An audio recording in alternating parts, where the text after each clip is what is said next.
반갑습니다. 이보다 조금 더 알 뿐입니다.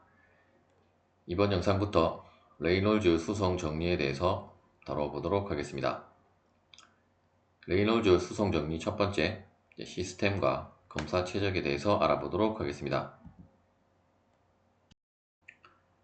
먼저 시스템과 검사 최적에 대한 정의에 대해서 살펴보도록 하겠습니다. 시스템이란 물리 법칙의 지배를 받는 물질 그 자체를 우리가 시스템이라고 하고,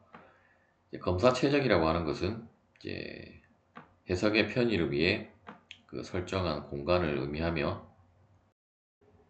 그 유체는 이 검사 최적을 통과하여 흐르지만 이 검사 최적 자체는 물리 법칙과는 무관하다라고 보시면 되겠습니다. 즉 물리 법칙과 무관한 공간 그 자체를 검사 최적이라고 하겠습니다. 이 시스템이나 검사 최적 둘 다 모두 우리가 어떤 물리적 해석을 하기 위해서 설정된 공간인데, 그런데 두 개의 차이점은, 시스템은 어떤 물질 자체가 다 차지하고 있는 그 공간이 시스템이고, 검사 최적은 어떻게 보면 물질을 뺀 그 공간 자체만을 의미하는 거라고 보시면 되겠습니다. 그렇다면 그냥 우리가 물질 자체가 차지하고 있는 공간을 그냥 시스템으로 해서 해석을 하면 되는데, 왜 굳이 검사 최적이라고 하는 개념을 도입을 해서 그 해석을 하느냐 하면, 아래 예시에 보면 어떤 우리가 가스가 들어간 스프레이가 다음과 같이 있고, 이 스프레이 부분에 이쪽 부분을 누르기 전에는 이 물질이 이 가스통이 아니고 스프레이 안에 가스로 다음과 같은 점선으로 가득 차 있을 건데, 그런데 스프레이를 이쪽 부분을 누르면 가스가 방출되면서 다음과 같이 어떤 질량을 갖는 가스가 다음과 같이 같은 형상으로 분출이 되게 되는데, 그런데 어떤 기체 같은 경우는 물론 액체도 마찬가지겠지만 형상이 불규칙하게 이루어져 있고, 계속 가스라고 하는 것은 확산을 통해서 점점 공간으로 퍼져 나가기 때문에, 그러한 하나하나를 우리가 다 해석을 한다라고 하는 것은 어떻게 보면 이 용기 안에만 있을 때는 우리가 해석을 하기가 편리하겠지만, 이 가스가 방출이 되기 시작한 순간부터는 우리가 그 기체 상태를 모두 해석을 하는 것은 어려운 일이기 때문에, 그냥 그 용기 자체를 우리가 어떤 공간으로 두고, 이 공간에 빠져나가고 들어오고 하는 어떤 물리량을 측정을 해서 이 공간 속에 물리량의 변화를 알아보는 것이 우리가 해석을 할 때는 조금 더 편리하기 때문에, 이러한 검사 최적이라고 하는 개념을 도입을 한 거라고 보시면 되겠습니다. 물론 경우에 따라서는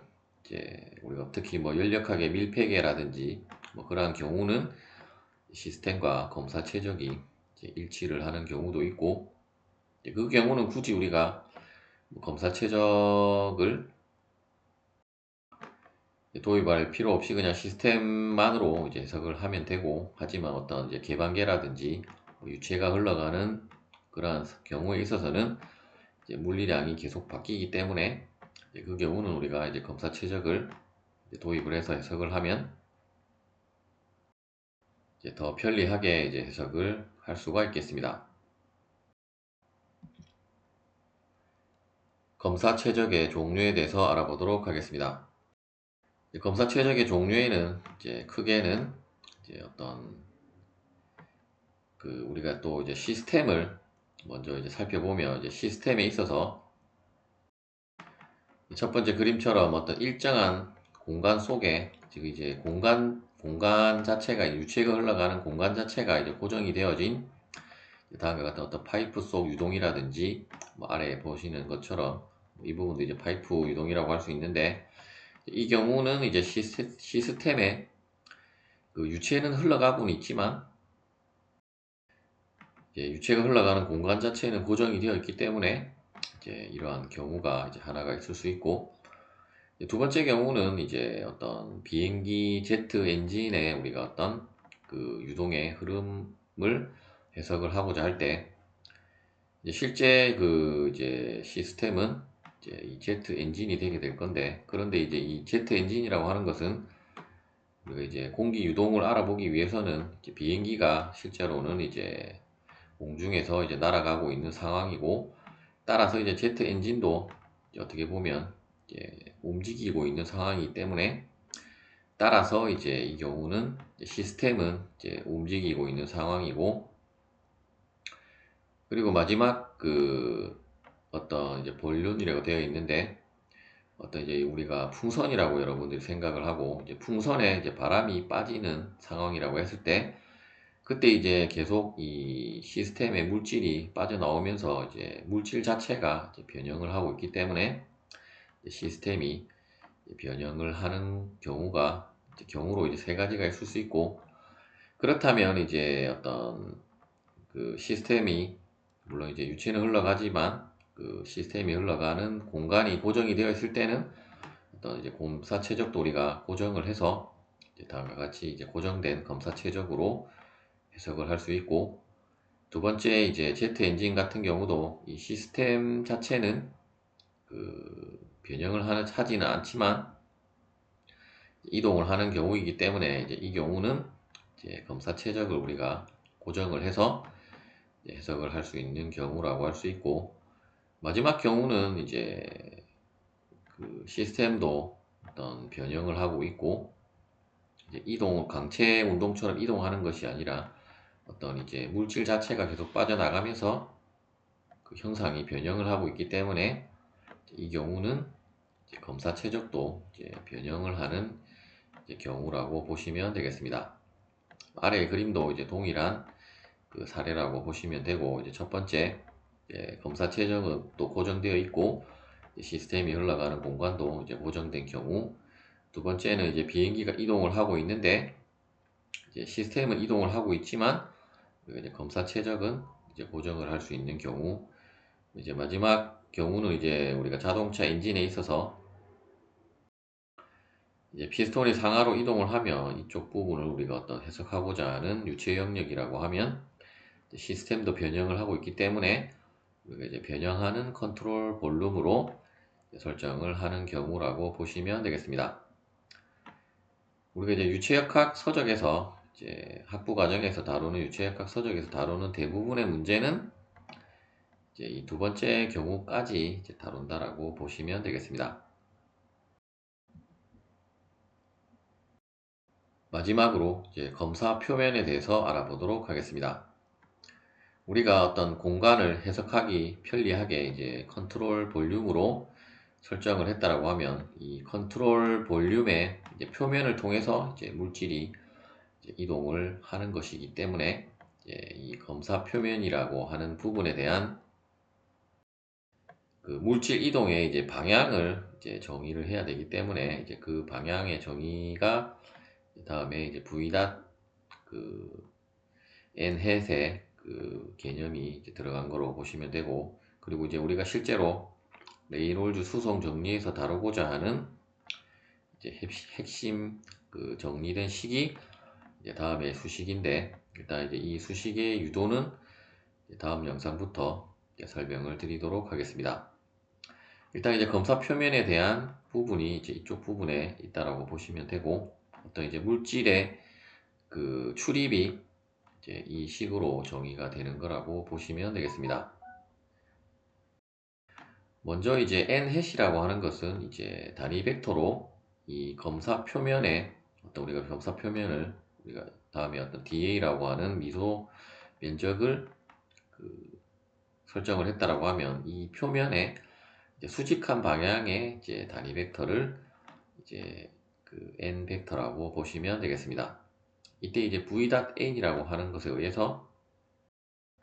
어떤 이제 유동의 흐름 방향에 의해서 이제 물질이 들어오는지 이제 나가는지를 이제 우리가 판단을 할 수 있고, 일단 이제 다음에 이제 아랫부분에 이제 그림에 있어서 이 빨간색 점선으로 된 부분을 우리가 이제 컨트롤 서페이스라고 하고, 어떤 미소 면적을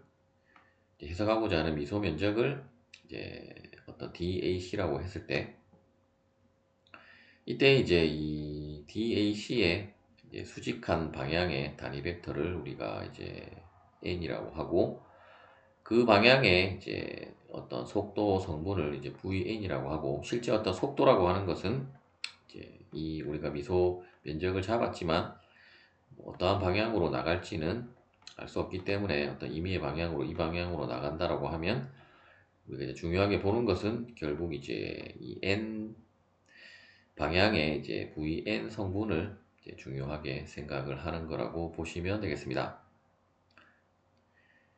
그리고 이제 우리가 내적의 정의에 의해서 결국 이제 v.n이라고 하는 것은 이제 v의 크기 곱하기 n의 크기 곱하기 이제 코사인 시타가 이제 우리가 내적의 그 정의이고,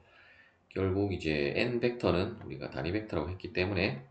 결국 이제 이 v 벡터의 크기가 v라고 하면 이제 v 코사인 시타라고 할 수 있고, 만약에 이제 이 각도 시타가 이제 90도보다 작은 값이라고 하면 결국 코사인 시타의 값은 0보다 큰 값이 되게 되므로, 그때는 이제 이 바깥 방향으로, 즉 이제 컨트롤 볼륨에서 이제 외부로 이제 물질이 이동을 하는 경우라고 보시면 되고, 그리고 이제 시타가 이제 90도보다 크게 되면 결국 코사인 시타의 값은 이제 0보다 작은 값이 되게 되므로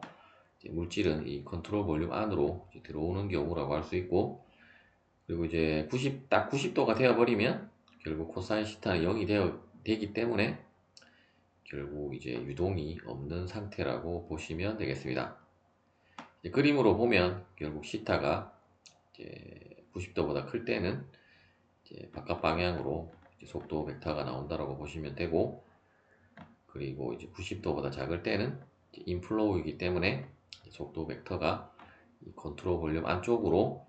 다음과 같이 이제 도시가 된다라고 보시면 되겠습니다. 시청해주셔서 감사합니다.